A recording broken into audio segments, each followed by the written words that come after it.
बाबा साहेब के पास जी 32 डिग्रियां थी जी। आज 1, 2 और 4 डिग्रियां में हासिल करते लोग करते को एटीट्यूड हो जाते हैं, एटीट्यूड आ जाते हैं। एटीट्यूड हो जाते हैं और लोगों को जो है हालत खराब हो जाती है, उम्र गुजर जाती है। जी नमस्कार दोस्तों, इस वक्त हमारे पास मौजूद है भीम आर्मी के बहुत चर्चित नेता शिवसागर रविदास जी। जयंती आ रहा है 14 अप्रैल का, तो जयंती में मैसेज क्या देना चाहते हैं लोगों के बीच में? जी सबसे पहले आपके चैनल को बहुत बहुत धन्यवाद जी, जो मीडिया के माध्यम से जी बहुजन समाज में जो लोगों को जगाने का काम करते हैं, संदेश भेजने का काम करते हैं, जी इसके लिए आपको बहुत बहुत धन्यवाद। जी देखिए, जो बाबा साहब का जन्म जयंती आ रहा है, जी ये जन्म जयंती केवल भारत ही नहीं जी पूरे देश और विदेश में मनाया जाता है। जी क्योंकि देखिए, बाबा साहब का जो कारवां रहा है जी ये देश ही नहीं पूरे विदेश तक चर्चित रहे हैं। जी क्योंकि वो इस देश के, भारत देश के संविधान निर्माता के रूप में भी जाने जाते हैं और उन्हें प्रथम कानून मंत्री भी बने थे। जी तो बाबा साहेब एक बहुत ही बड़ा विद्वान व्यक्ति थे जी जो दलित समाज से आते थे। जी बाबा साहब का जन्म उस दौर में हुआ जिस दौर में इस देश में छुआछूत और जाति धर्म था। जी उस दौर में भी बाबा साहब ने संघर्ष किया और शिक्षा के बदौलत जो है इस देश के संविधान निर्माता के रूप में जाने जाते हैं।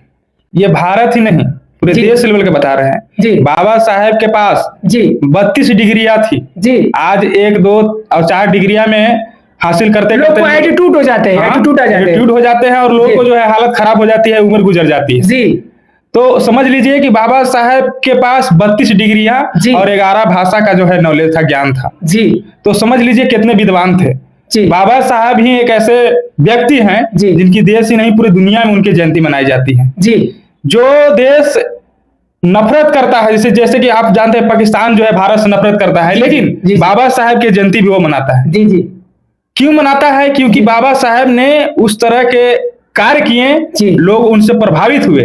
आज अमेरिका के जो है विश्वविद्यालय में जाके देखिएगा तो बाबा साहब का जो वहां प्रतिमा लगा है। ये भारत के लिए गर्व की बात है। तो समझ लीजिए कि ये बाबा साहब के जन्म जयंती जो है पूरे देश दुनिया के लेवल पर मनाया जाता है। और तमाम जितना भी हमारे बहुजन समाज के जितने भी हमारे लोग हैं, साथीगण हैं, सभी से मैं आग्रह करता हूँ कि 14 अप्रैल जो है एक ऐतिहासिक दिन है। क्योंकि इस दिन जो है एक ऐसा मसीहा का जन्म हुआ जो है शोषितों वंचितों का जो जिंदगी था, जानवर के भांति थी, उस जिंदगी को जो है एक स्वर्ग में जो है हम लोग को बदलाव करने का काम किए। आज हमारे पास जो भी है ये बाबा साहेब का ही बदौलत है। 14 अप्रैल को एक ऐसे त्योहार के रूप में मनाएं, जिस तरह से दिवाली हम लोग मनाते हैं उस दिन दिवाली के रूप में बनाएं और अपने घरों में दीपक जलाएं और बाबा साहेब की जयंती धूमधाम से मनाएं। लेकिन बाबा साहेब के जयंती मनाना ठीक है, लेकिन जयंती के साथ साथ उनके विचारधारा पर चलने का काम करें। उनके सपना जो था उस सपने को साकार करने का काम करें। जयंती ठीक है, हम लोग महापुरुषों की जयंती मनाते हैं, उससे जो है लोगों को प्रेरणा मिलती है, सीख मिलती है।